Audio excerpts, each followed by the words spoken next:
It's a development replete with profound implications for regional peace. The Ministry of External Affairs has confirmed that Minister Jaishankar will be travelling to Pakistan for the SCO Head of Government Summit meet mid-October. That's in just about 10 days. The last time an Indian foreign minister visited Pakistan was in 2015. No foreign minister from India has visited Pakistan after the late Sushma Swaraj because Pakistan embarked on a series of bloody cross-border strikes led by its proxies. Ties have been strained ever since. Indeed, Jaishankar's visit will take place at a time when India and Pakistan ties are in deep freeze thanks to Pakistan's intractability over turning off the terror tap. In fact, just the other day, Jaishankar called out Pakistan over cross-border terrorism at the United Nations General Assembly. He said, quote, many countries get left behind due to circumstances beyond their control, but some make conscious choices with disastrous consequences. A premier example is our neighbor Pakistan. When this polity instills such fanaticism amongst its people, its GDP can only be measured in terms of radicalization and its exports in the form of terrorism. Today we see the ills it sought to visit on others, consume its own society. It can't blame the world. This is only karma, unquote. Now, the statement was strong and characteristic of the hard stance taken by India against Pakistan in recent past. We've had Narendra Modi talk about it. We've had the defense minister attack Pakistan. We've had the Home Minister Amit Shah attack Pakistan. The relationship is not good.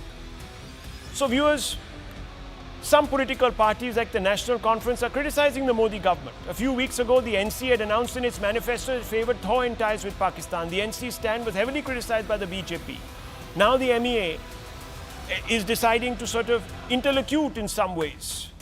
Is this wise? Should this be done? Is this the right time? Let's open this up, viewers, for an interesting conversation with some of our esteemed panelists tonight. We have with us former Foreign Secretary, Mr. Sibal.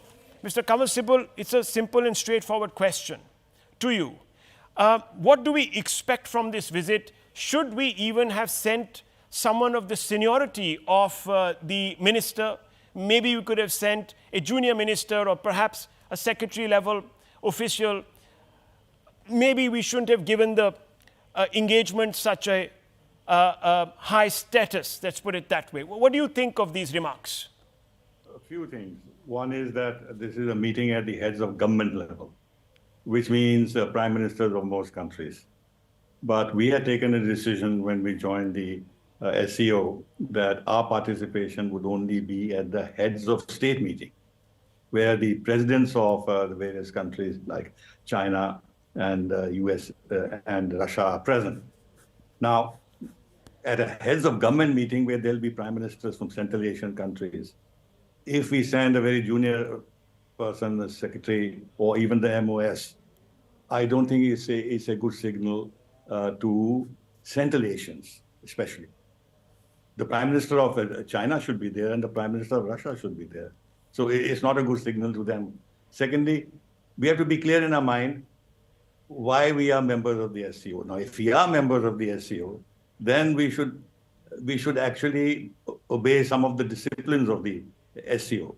We shouldn't give a signal at the same time that we are not deeply involved or interested in SCO. Thirdly, it was clear when India and Pakistan joined the SCO, it was made clear that bilateral issues between India and Pakistan will not be raised in the SCO meetings.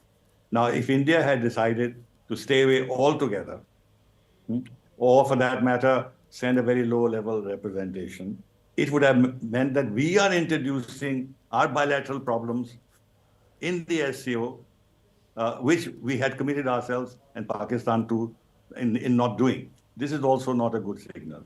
Number 4, as you rightly said, our foreign minister made very hard statements in response to what Nawaz Sharif said, which apart from the usual line he takes about amalgamating what is happening in Palestine with the Kashmir problem, we went for the first time I heard him use a new formula that India's policy in Kashmir is like of the colonial settler. It's a colonial settlers approach. And he also talked about Hindu supremacism and said it was a form of deep Islamophobia. In other words, he made absolutely no effort. He knew that this meeting was going to take place. He made absolutely no effort to lower tensions or to use a language which would not actually make it very difficult for our side to be positive about our visit to Pakistan in the bilateral context. He didn't do that. He didn't do that. Then, of course, they have started promoting terrorism in Jammu and Kashmir. Now they invited Zakir Naik just before the SCO meeting, knowing that we want to extradite him, and he's got criminal charges against him in our country. Now, what will happen is that foreign minister will go, he'll participate in the meeting, he will say what he has to say, he'll make a strong pitch on terrorism. We have always done that in SCO meetings against terrorism. He will do that, and he'll come away. And that's it. We would have fulfilled our obligations towards SCO. We would not have allowed our bilateral relations with Pakistan beyond a certain point to color our participation in the SCO. And by not having any bilateral discussions there, we would also be satisfying all those in India that are not happy that we should try and re-engage Pakistan. So it will also be a kind of a gesture to them or a signal to them that we are steadfast in terms of not having a dialogue with Pakistan unless they eschew totally their involvement in terrorism against India. So I think, to my mind, I don't think it's a bad decision. Okay. Mr. Chileni, should Jaishankar use this forum for some plain hard talk, or does he not have the elbow room? Well, first, it's easier to make statements than to translate those statements into action. And that's where the gap is in Modi foreign policy. It's always been that issue, the gap between rhetoric and action in the Modi foreign policy. Sending Jaishankar to Islamabad sends a jarring note. There are two things that stand out. First, the SCO. India is the odd man out in the SCO. India is the only full-fledged democracy in the SCO. India is also the only SCO member that is not a partner of China's Belt and Road Initiative. India has opposed the BRI since its launch as a new colonial enterprise. So the SCO doesn't hold that much importance. That's the reason why Prime Minister Modi did not attend the SCO summit in July. The SCO summit was held in Astana in July. And what's happening in Pakistan is the CHG meeting, which is second-tier meeting. And when India hosted the same type of meeting, the CHG meeting, at the height of the pandemic, it was held virtually because it was at the very peak of the pandemic. Pakistan did not have the courtesy of being represented. They did not even field their foreign minister. Yes. They fielded the parliamentary secretary for foreign affairs.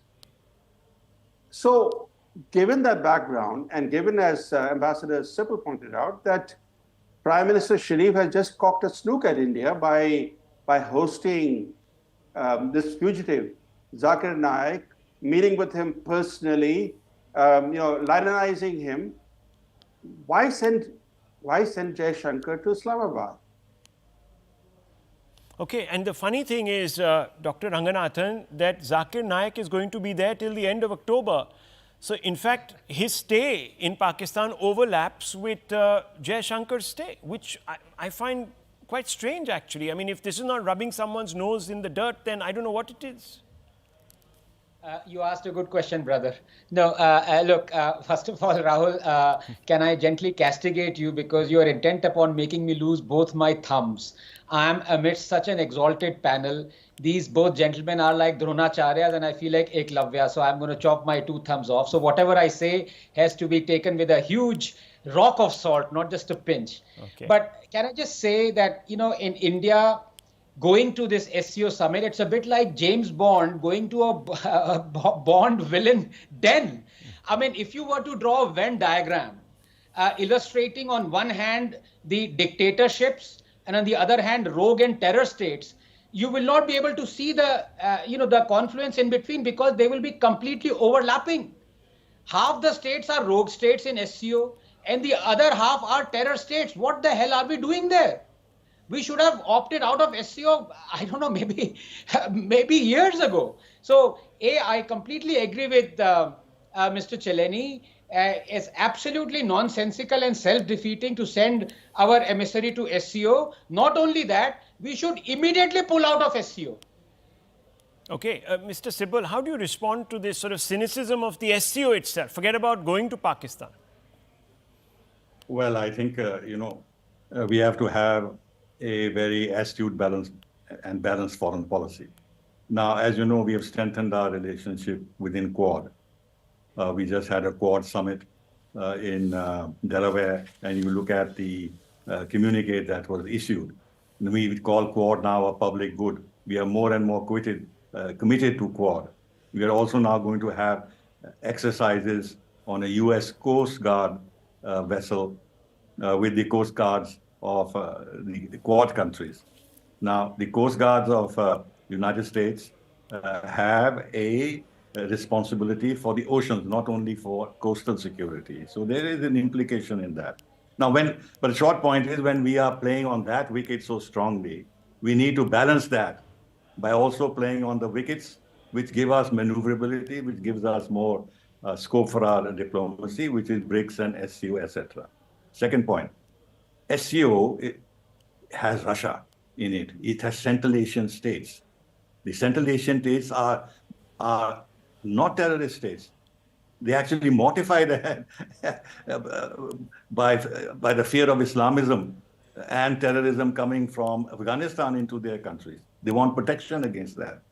Now, we are an Asian country. We have interest. We can't leave the Eurasia just only to China and Russia. We have to have a foot inside that door. So this is one way to have a foot inside the door. SCO is the only way. BRICS has got a much wider ambit. It's not confined to Eurasia. So that's another reason why we must be in the SCO, even though I recognize there are some contradictions, and we are the odd country out, given the complexion of the other states. And then Russia had played a big role. I was ambassador at that time in actually opening the doors of SCO membership to us. China was opposing it. China said, we will not allow India to come in unless Pakistan also is included. So this went on and on and on until 2017, when it was decided to invite both India and Pakistan on condition that they will not bring into the forum their bilateral issues. The other thing is, we don't want to leave it to Pakistan to do all the propaganda against India within the SCO, within the Central Asian states. Most of them are Islamic states. If we are absent from the forum, so we need to be there also because of that reason. So there are a variety of reasons, though I recognize the larger point that we might seem to be an odd person out, but then we have a certain role in Asia. We have a certain global role. Well, okay, let me bring in Mr. Chileni on that point. Very quickly, Mr. Chileni, look, I mean, the Americans do business with everybody. And so much so that they're over-leveraged, in fact, economically, even with China, which is, of course, not a democracy in any sense of the term. So, I mean, what's the big deal? Everyone has to do some business with somebody at some point. Well, I agree with that. In fact, I entirely agree with Ambassador Sibal that a balanced foreign policy approach is very essential to advance India's core interests. We cannot put all our eggs in one basket. We cannot be seen as tilting towards the West. Many already perceive Modi as tilting towards the West, so a balanced approach to foreign policy, to international relations is very essential. And I think in that context, even though the SCO is not of great importance to India, its salience is decreasing for India. Right. Yet this doesn't mean that we should walk out of the SCO. Okay. We have to look at SCO in the proper context. We need to be there, because if we're not there, then we will not be hearing what the others are up to. And yet we should not put too much store in the SCO. My point is this, that, about Jaishankar, that Jaishankar may be, is probably being sent to Islamabad because there's some bilateral meetings, not with the Pakistanis, but with the other dignitaries who are going to come to Islamabad for the SCO meeting.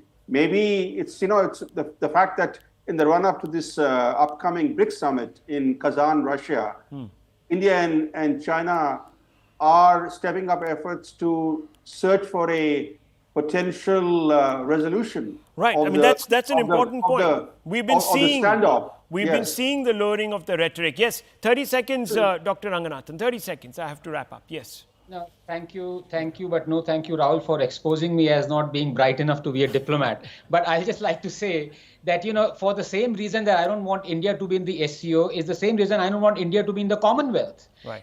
There is a reason why they vie for large democracies to be in this nation wealth of rogues, because it gives them respectability.